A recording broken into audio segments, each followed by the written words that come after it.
Hello everyone. Welcome to Kerala PSC HSA English classes. This is class 23 and today onwards we are starting module 2 drama. As per the syllabus, today I am discussing on William Shakespeare's play Macbeth. We all know that Macbeth is one among the great tragedies written by William Shakespeare.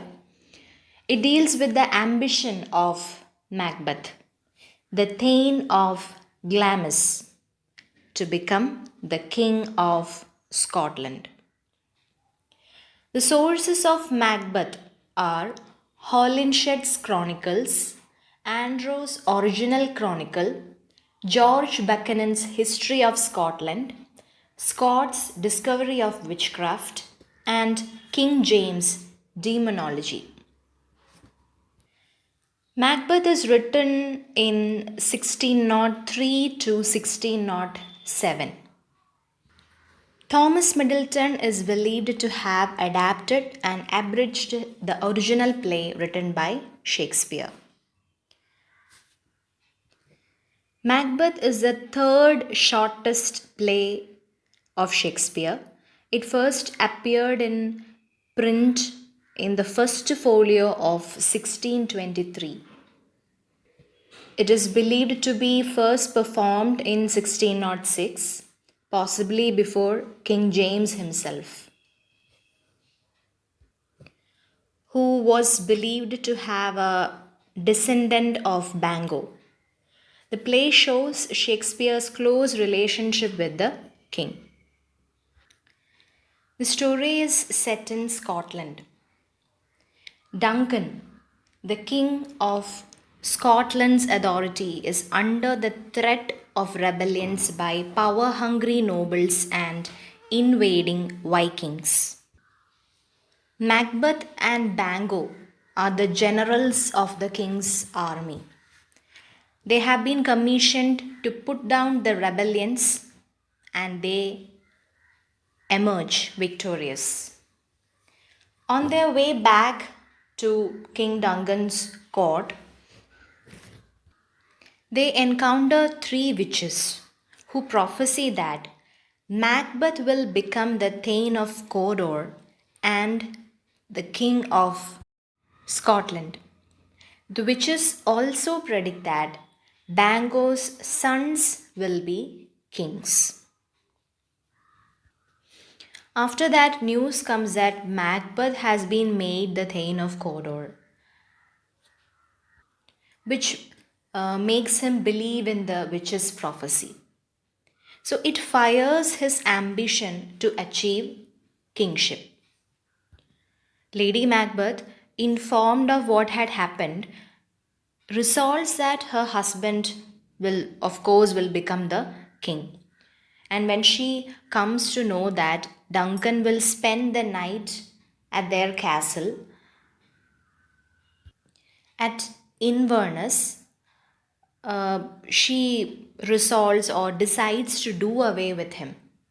So Lady Macbeth overrides her husband's hesitation and makes him kill the king. Then Macbeth attributes the crime to Duncan's two grooms and finishes them off.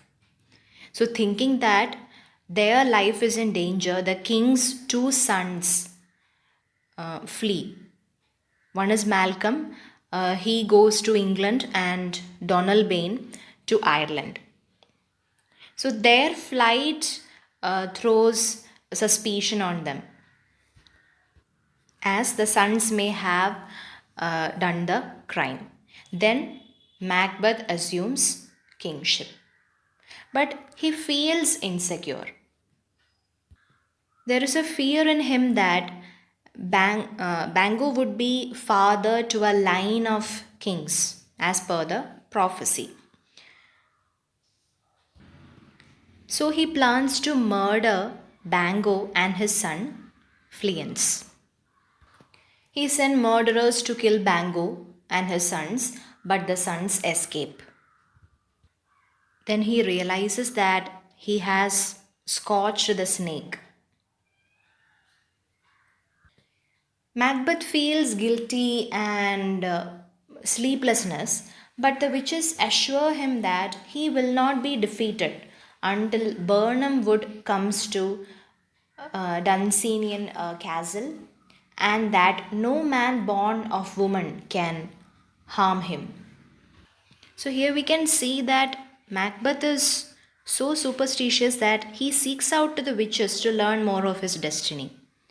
The appearance of Banquo's ghost intensified Macbeth's fear, and gradually he began to lose his emotional stability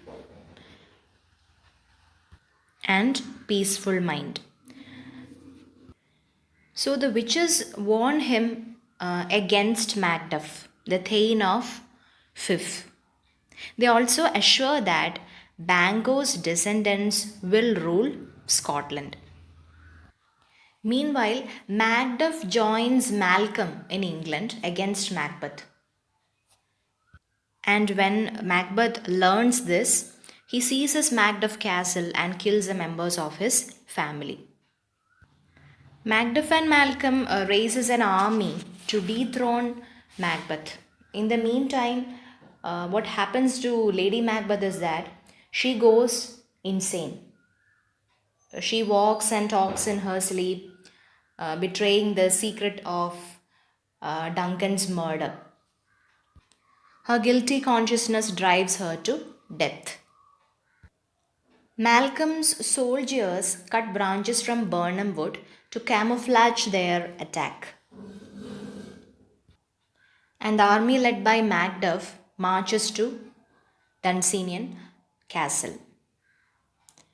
Then what happens is that a pitched battle occurs. Finally, Macbeth is killed by Macduff, who was not born from his mother's womb. Now, Malcolm becomes the king of Scotland. So, this is a summary of the play. In the next class, we will discuss about the major scenes in Macbeth. Now, let's discuss a few questions related to our play. First question: the title of The Sound and Fury, a work by William Faulkner, is borrowed from Shakespeare's Macbeth. Life is a tale told by an idiot, full of sound and fury, signifying nothing. In which play do these lines occur? Macbeth. There is also another famous line from this play which is related to life. Life's but a walking shadow, a poor player that struts and frets his hour upon the stage and then is heard no more. Macbeth is a tragedy of ambition. That's the flaw of the character, Macbeth. The witches appear in the play, of course, Macbeth. Shakespeare has termed these witches as weird sisters. He borrowed the term from Holinshed. Next question: which Shakespearean character is referred to as too full of the milk of human kindness? The answer is Macbeth, and Lady Macbeth says this dialogue. The next question: which are the four great tragedies of Shakespeare? Hamlet, Othello, King Lear, and Macbeth. Module 7: Basic Grammar. Articles. The words a, an, and the are special adjectives and they are called articles. Indefinite articles are a, an. An is used before singular count nouns beginning with a vowel a, e, I, o, u or vowel sound. For example, an apple, an elephant, an issue, an orange. A is used before singular count nouns beginning with consonants. That means other than the vowels. A stamp, a desk, a TV, a cup, a book. So we can divide articles into indefinite articles and definite articles. Under indefinite articles, there comes a, an, and definite article the. The definite article the can be used before singular and plural, count and uncount nouns.